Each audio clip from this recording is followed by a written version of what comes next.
Good evening and welcome back to the 14 First Alert Weather Show. We do this every night here during the workdays and on weekends. We stream it out to all of our streaming platforms, including Facebook and YouTube. So if you're joining us from either place, please feel free to leave us a question or a comment down below. I'll likely be able to address them all as I go through the forecast, but if not, I'll go through at the very end and see if I can answer anything individually for you. And I'm sure we're going to have many questions here as we are tracking out an alert day headed our way for this weekend. But before we get into the alert day, it is going to be fairly tranquil here through Saturday. It's Sunday that we're actually going to start to see some things change. Now, Sunday itself looking fairly dry and quiet. It is going to be pretty windy out there ahead of that potent cold front that we're expecting to move in Sunday night and into Monday. That's where we're going to see the potential for some severe thunderstorms, a big drop in our temperature, and even the chance for some light snow showers waking up Monday morning. So let's get into all the details here.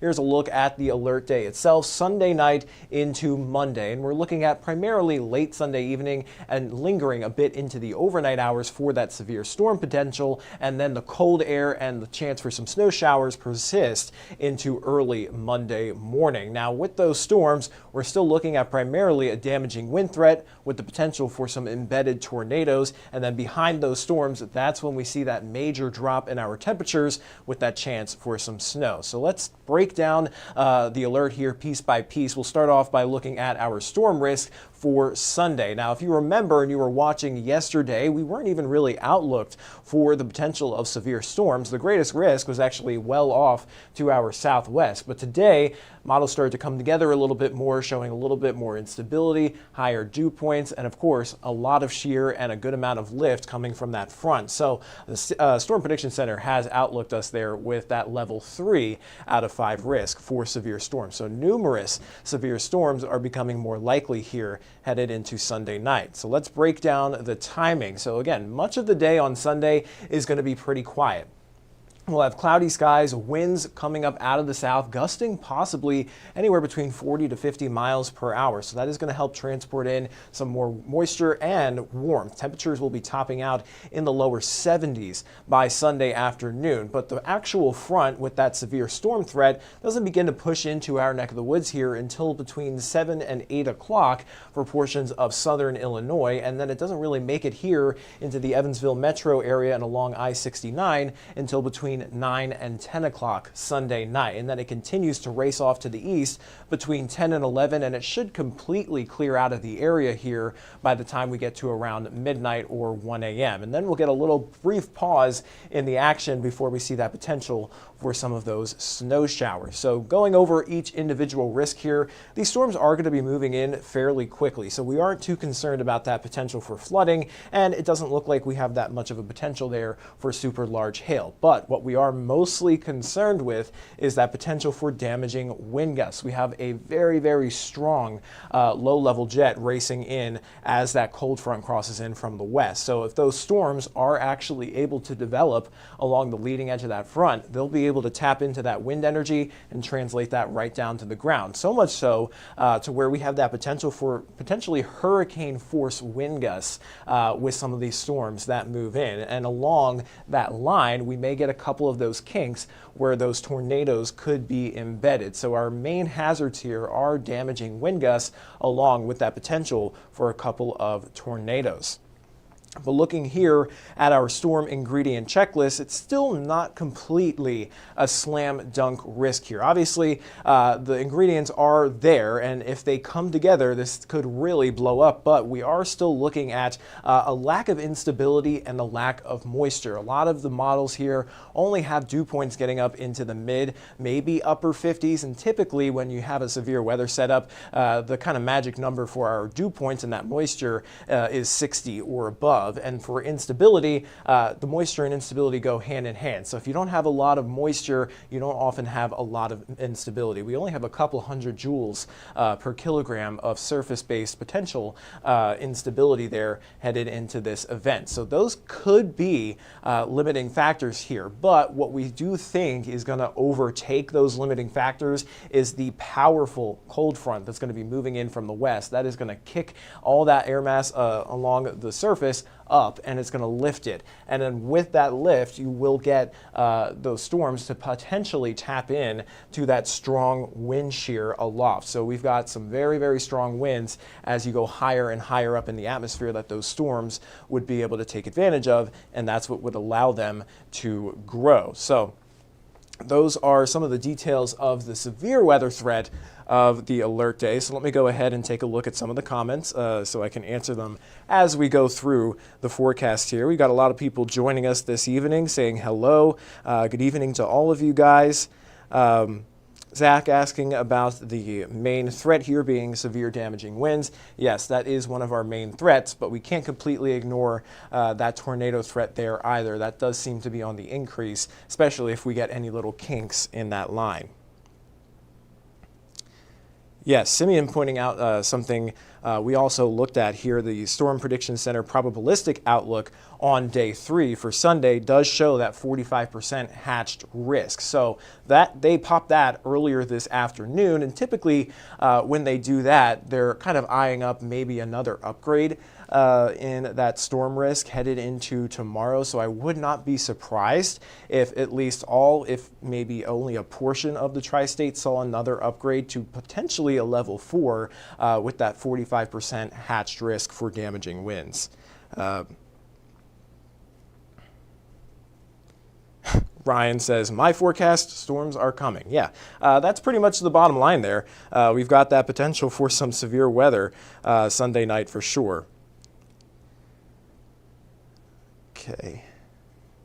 Karen asking how wide of a storm this is. Well, we're not really expecting individual cells here. We're actually expecting a pretty long and organized line of severe thunderstorms, something that we call a QLCS. That is a quasi-linear convective system. So it's just a short name for a line of strong showers and thunderstorms. And I can go through what that looks like here on our future radar once again, just to give you an idea of how widespread this potential really is. So much of the day on Sunday, again, going to be dry. Then as we get into Sunday evening there between 7 and 8 o'clock is when that line of storms starts to gather itself and push into portions of southern Illinois. And then generally between 9 and 10 o'clock is when it will begin to push into areas like Princeton, down towards Evansville, Henderson, and even down towards Madisonville. So pretty much along I-69 by around 9:30. And you can see this line of thunderstorms stretches across the entirety of the tri-state. So we're all definitely going to get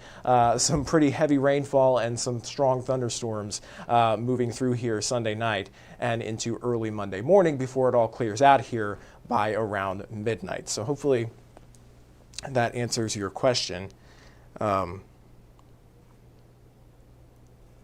Naomi asking about the snowfall. I'll talk about that in just a moment. Tori says it looks like it's going to be scary and bad. Well, we don't know yet. Of course, the ingredients are there, but they do have to come together just right. So we're going to be keeping a close eye on this here, and if they do come together, we could be looking at some pretty intense storms headed our way. But we don't want anyone to be scared. We want you guys to be prepared, and I'll talk about some preparations in a little bit farther along in the show here. But we did have a question about the snowfall, so let me go ahead and bring that up. But before I bring that up, I do want to talk about the wind potential. So even outside of the chance for any thunderstorms, winds will be very strong on Sunday. They'll be coming up from the south, and we could be seeing gusts anywhere between 40 and 50 miles per hour. So that could cause some trouble, definitely blowing around some lawn furniture, trash cans, and things like that, maybe even knocking down some weaker tree limbs before those storms even begin to move in.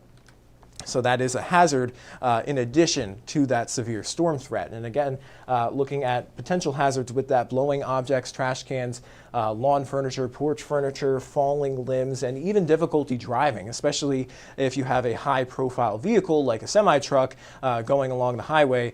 They could very well get blown about or even tip over with some of these stronger winds. So that's something you got to be on the lookout for, in addition for that potential for some severe storms. But moving on to that snowfall we're talking about, we're not expecting a lot of snowfall here, but we are expecting a just huge change in our temperatures behind that front. So you'll see the winds coming in from the west and eventually turning more northwesterly here with that colder air slamming in on the backside. So any lingering showers behind that front will fall in the form of some scattered snow showers. So we're not looking at widespread snow here across the tri-state. It's not a snowstorm by any means, but it's kind of just the cherry on top of this alert day that we're dealing with here, and that could cause some isolated slick spots as you head out the door early Monday morning. We're not looking at a ton of snow. This model looks like it's crashing a little bit on me, but it's only showing potentially a coating up to a ½ inch, and most of that would fall on grassy or elevated surfaces because temperatures are going to literally be in the low to mid 70s just a few hours before. So the ground is going to be deeply warm, but the grass and elevated surfaces like bridges and overpasses do cool down a lot quicker than the actual ground. So that's where you could end up with some slick spots out there. And so that's why we have that alert extended into Monday morning to account for that potential. But if you look at our winter storm impact, we're expecting very little, if any, impact from those snow showers at all. Again, it's more of just the cherry on top and kind of just signifies how much of a change we're going to undergo here Sunday night into Monday with that potent cold front. So talking about preparation here, I mentioned be prepared, not scared. What are things that you guys can be doing to prepare for the potential for severe weather headed our way for Sunday? Well, you're doing the right thing by tuning into the forecast. Right now, you're getting the latest and most up-to-date information from the 14 First Alert Weather Team. You want to make sure you have your ways to receive warnings. It's best to have at least two. We do recommend a NOAA Weather Radio and the 14 First Alert Weather app. Those will send you notifications directly and relevant to your actual location, so you don't have to depend on outdoor storm sirens. Those are not meant to be heard outdoors. And you also want to be thinking about your safety plans. Where do you go in the event you are placed under a warning, especially a tornado warning, whether you're at home, whether you're at your work, whether you're at the grocery store, wherever you're going to be at the time of these storms moving through. You want to know where a safe place to be is. So that's something you want to be thinking about as we head into this weekend. Now, during the First Alert Weather Day, you want to continue to keep up with the latest information, adjust any plans according to the timing of these storms. Now, timing has been fairly consistent here over the last couple of model runs with those showers and storms moving in from the west between around 7 and 8 and clearing off to our east between around midnight or 1 a.m. But those times could still shift either earlier or later by an hour or two. So you definitely want to keep in tune with the forecast here over the next couple of days, and you want to remind your family of your safety plan. So you're thinking of that now, but on the actual day, you want to make sure everybody understands what the plan is and it's clear so that there's no confusion. And if your safety plan does include some sort of closet or interior space that isn't a designated storm shelter, a lot of times you guys have some clutter in there. You want to make sure that you clear that out and it is easy and accessible in the event that you do need to take shelter. Now, when a warning is issued, you want to make sure you're taking action immediately.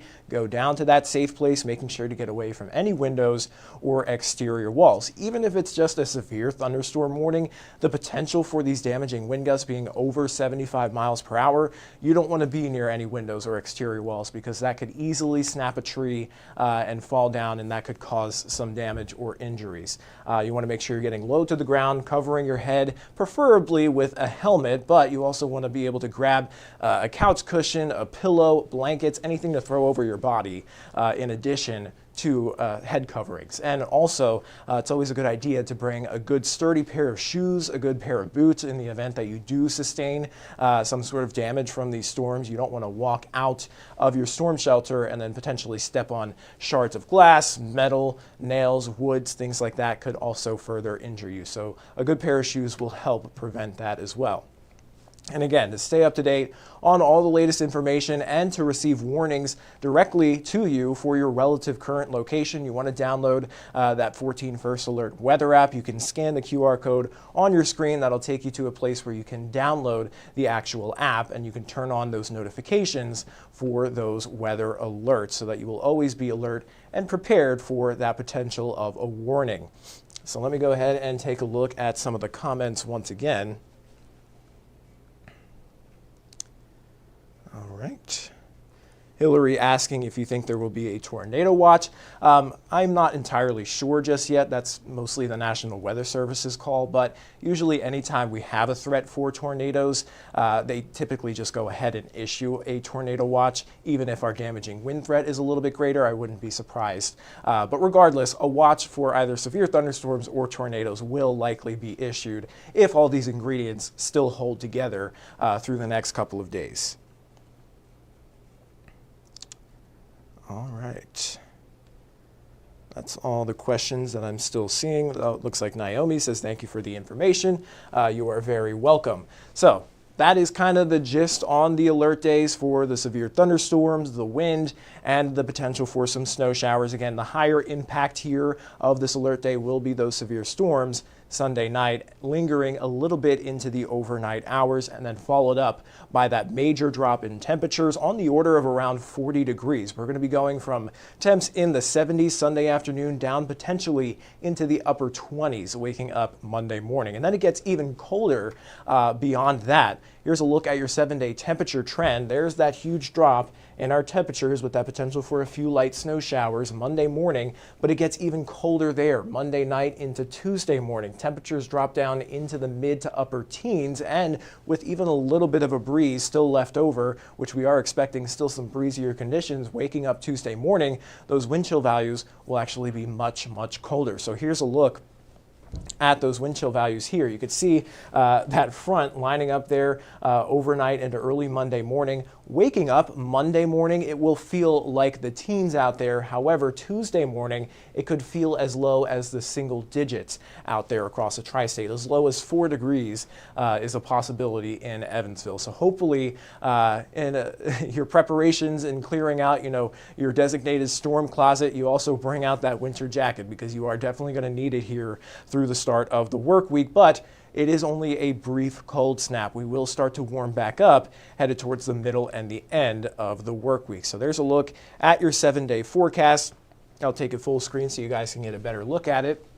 But we will start to climb back up into the mid-30s by Tuesday afternoon, and then eventually the 50s on Wednesday, and then right back up into the mid to upper 60s by the end of the work week. And it also looks like we'll be drying out here through that time period as well, with nothing really major moving through Tuesday through Friday. So that's good news. Once we get past this weekend, it looks like we enter a little bit more of a tranquil weather pattern. Paula asking the potential for ice.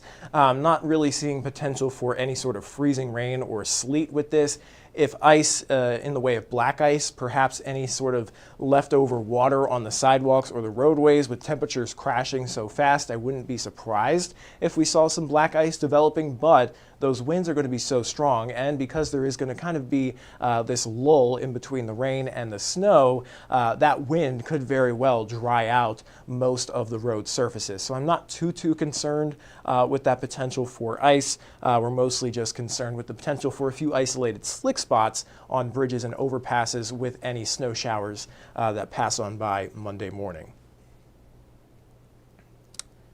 But that is all the questions that I'm seeing here. So hopefully I kind of explained everything that we know at this point in time. And of course, we want you guys to stay tuned here over the next couple of days. I'll be here this weekend. I'll provide another update for you on streaming here tomorrow at 2:30 in the afternoon. And then of course, we'll be on air tomorrow at 6 o'clock, followed up by another 9 o'clock weather stream Saturday night, back on air at 10. And then I think Byron is going to be here providing updates maybe Sunday morning on the day of the alert day. And then, of course, I'll be providing updates here through Sunday afternoon and into Sunday evening. So you definitely want to stay tuned. We've got your back. We'll keep you updated on everything that you need to know here headed through the weekend. But until then, you can enjoy the day tomorrow. You can enjoy the rest of the night tonight and Saturday, because it is going to be a fairly nice day. We'll be quiet with partly cloudy to mostly sunny skies. Temperatures rising back up into the lower 60s. So if you want to do anything this weekend,